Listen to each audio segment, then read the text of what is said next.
Hello friends, स्वागत है आपका अपने YouTube channel CG village food में। तो आज मैं आप लोगों के साथ शेयर करने जा रही हूँ मैंगो फॉरेस्ट केक की रेसिपी। और ये नाम जितना सुनने में मुश्किल लग रहा है, इसे बनाना है उतना ही आसान, और वो भी घर के ही सामान से बना ये मैंगो फॉरेस्ट केक। बिना व्हिपिंग क्रीम, बिना केक नोजल, बिना केक बोर्ड के बना ये मैंगो फॉरेस्ट केक दिखने में बहुत ही सुंदर, जितना सुंदर लग रहा है ये खाने में उतना ही यमी है। तो बिना टाइम वेस्ट किए चलिए फिर रेसिपी शुरू करते हैं। तो केक बनाने के लिए सबसे पहले कढ़ाई में ले लिया है मैंने बालू, और उसे गैस पर चढ़ा दिया है, और उसे हम ढककर 10 मिनट के लिए मध्यम आंच पर गर्म होने देंगे। जब तक हमारा कढ़ाई गर्म होता है तब तक हम बेकिंग की तैयारी कर लेते हैं। तो मैंने यहाँ पर ले लिया है पतीला, और उसमें लगा लिया है इस चारों तरफ तेल। अब हमारे पास ग्रेसर तो नहीं है, तो हमें हाथों की मदद से ही इसमें चारों तरफ तेल को लगा लेना है। अच्छे से हमें इसमें तेल को लगा लेना है, और फिर हमें इसमें डाल लेनी है मैदा, और मैदा से हमें इसे अच्छे से डस्ट कर लेनी है। हमें मैदे को इसमें अच्छे से चारों तरफ इस तरीके से डस्ट कर लेनी है, और एक्स्ट्रा बचा जो मैदा होगा उसे हमें पैन से बाहर निकाल लेना है। अब मेजरिंग के लिए मैंने यहाँ पर ले लिया है आम का पल्प। मैंने इसे निकाल कर ग्राइंडर में चिकना सा पीस लिया है, और उसे छान लिया है, उसमें कोई रेसे ना हो। और आधा कप पिसी हुई शक्कर और आधा कप तेल ले लिया है। और याद रहे, यहाँ पर हमें जो तेल लेना है वो बिना खुशबू वाला और बिना टेस्ट वाला होना चाहिए। यहाँ पर हमें रिफाइंड ऑयल या फिर राइस ब्रान ऑयल का यूज़ करना चाहिए। और मैंने यहाँ पर सारा मेजरमेंट चाय पीने वाले कप से किया है, ये तो सभी के पास उपलब्ध होता है। अब हमें इन सभी को अच्छे से मिला लेना है, ताकि इसका एक चिकना सा पेस्ट तैयार हो जाए। और इसका चिकना सा पेस्ट तैयार होने के बाद यहाँ पर मैंने 1 कप मैदा ले लिया है, और मैंने उसी कप से और 1 कप मैदा ले लिया है, यानी मैंने कुल मिलाकर 2 कप मैदे का उपयोग किया है। मैदे को अच्छे से मिला लेने के बाद मैंने यहाँ पर ले लिया है 1 कप दूध, और 1 कप दूध को मैं थोड़ा थोड़ा करके इसमें डाल करके मिलाते जाऊंगी धीरे धीरे करके। और हमें यहाँ पर केक का बैटर बनाने के लिए 1 कप दूध की आवश्यकता होगी, लेकिन मैं इसे थोड़ा थोड़ा करके इसमें मिलाते जाऊंगी, और इसको इस तरीके से अच्छे से मिला लेना है। और इस पेस्ट को अच्छे से मिलाने के बाद मैं यहाँ पर ले रही हूँ 1 चम्मच बेकिंग पाउडर।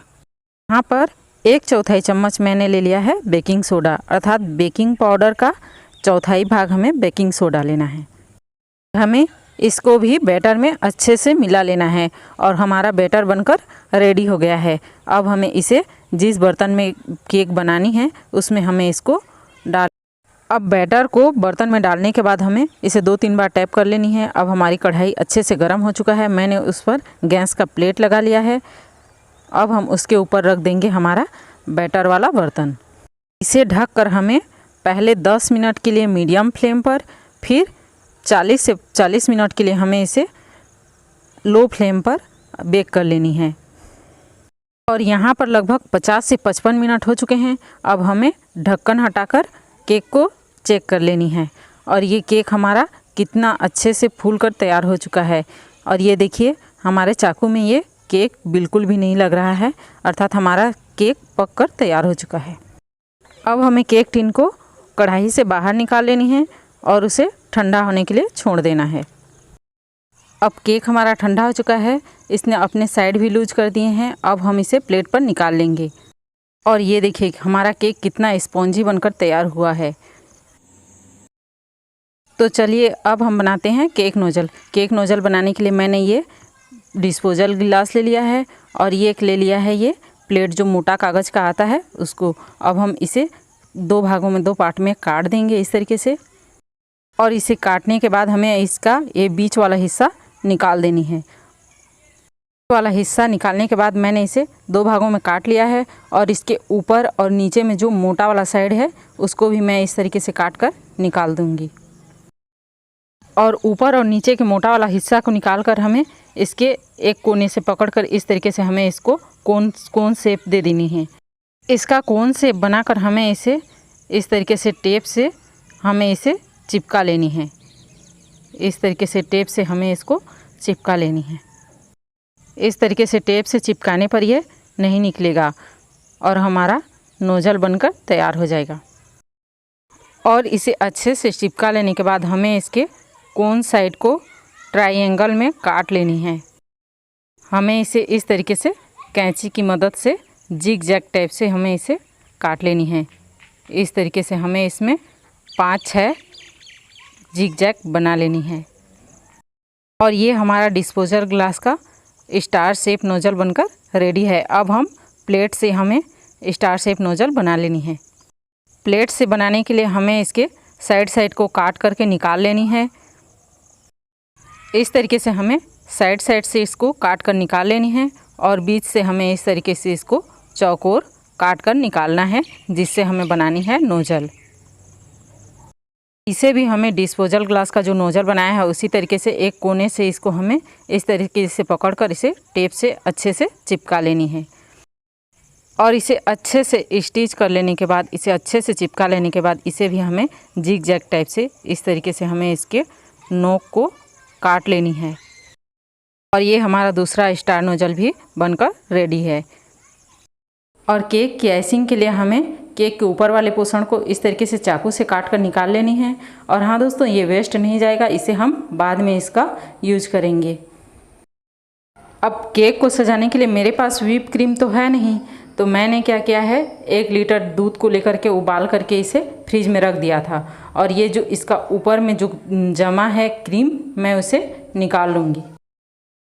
और फ्रिज में अच्छे से ठंडा होने के बाद हमें इसे इस तरीके से इसके ऊपर वाले क्रीम को निकाल लेनी है। क्रीम को हमें निकालने के बाद हमें इस तरीके से उसे छलनी से छान लेनी है, ताकि इसका जो मोटा वाला पार्ट हो वो ऊपर रह जाए और जो क्रीम है वो नीचे जाए, ताकि हमें अच्छे से व्हिप क्रीम के लिए अच्छा सा क्रीम मिल जाए। और ये मलाई का जो मोटा वाला पार्ट था ये ऊपर रह गया है और हमारी क्रीम वो नीचे छन गई है। अब हमें इस क्रीम को अच्छे से इस तरीके से हैंड विस्कर की मदद से, आपके पास हैंड विस्कर नहीं हो तो आप फॉक चम्मच से भी इसे इस तरीके से विक्स कर सकते हैं। और ये देखिए, लगभग 10 मिनट फेंटने के बाद हमारा क्रीम इस तरीके से बनकर तैयार हो चुका है। अब हमें केक सजाने के लिए इतनी ही क्रीम तो काफ़ी नहीं है, तो मैंने पहले दिन का दूध का भी क्रीम बनाकर इस तरीके से तैयार करके रखा है। अब मैं दोनों को एक साथ मिला लूँगी और उसे अच्छे से फेंट लूँगी। और फिर से लगभग 10 मिनट फेंटने के बाद मैं इसमें 2 चम्मच पीसी हुई शक्कर मिला दूँगी और उसे फिर से हमें 5 मिनट के लिए फेंटना है। और लगभग 15 से 20 मिनट फेंटने के बाद हमारी व्हिप क्रीम बनकर तैयार हो चुकी है। अब हमें जो हमने नोज़ल बनाया था और घर में ही हमने इस तरीके से पाइपिंग बैग बनाया है, मैं उसमें हमारा जो क्रीम बनाया है उसे डाल लूँगी। और ये मैंने पाइपिंग बैग में जो हमने क्रीम तैयार किया था उसको इस तरीके से डाल लिया है और इसे मैं साइड में रख लूँगी। और अब मैंने फिर से एक आम का पल्प निकालकर इसे ग्राइंडर में पीस कर इसे इस तरीके से छान लिया है।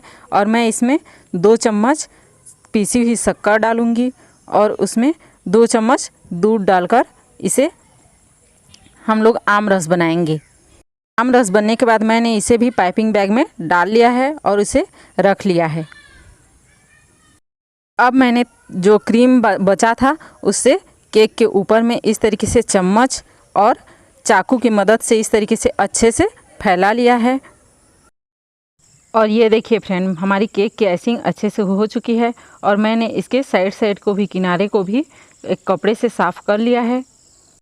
और हाँ दोस्तों, अगर आपको ये वीडियो ज़रा सा भी पसंद आता है और अगर आप इस चैनल पर नए हैं तो प्लीज़ चैनल को सब्सक्राइब कीजिए और वीडियो को लाइक कीजिए, कमेंट कीजिए, शेयर कीजिए और घंटी के निशान को दबाइए, ताकि मेरी रेसिपी की नोटिफिकेशन आप तक पहुंचती रहे।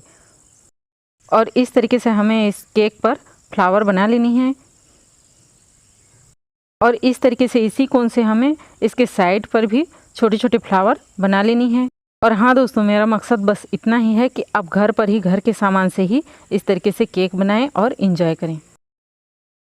और इस तरीके से हमें सारे कोने पर छोटे छोटे फूल बनाने के बाद जो हमने इसके ऊपर का हिस्सा जो काट कर केक का ऊपर का हिस्सा निकाला था उसे हमने क्रश करके इसमें एक साइड में डाल लेनी है। और दूसरी साइड पर हमने जो आम रस बनाया था उसे कोन में पाइपिंग बैग में डाला है, उसे हमने इस तरीके से हमें फैला लेनी है। और आम रस मैंगो गनाश के ऊपर हमें इस तरीके से छोटे छोटे पीसेस आम के डाल लेनी है। और जो हमने फ्लावर बनाए हैं उसके ऊपर मैंने शुगर बॉल्स जो येलो कलर का है उसे मैंने लगा दिया है। तो वीडियो पर लास्ट तक बने रहे। थैंक यू दोस्तों। तो taste and health for best, cook with homemade.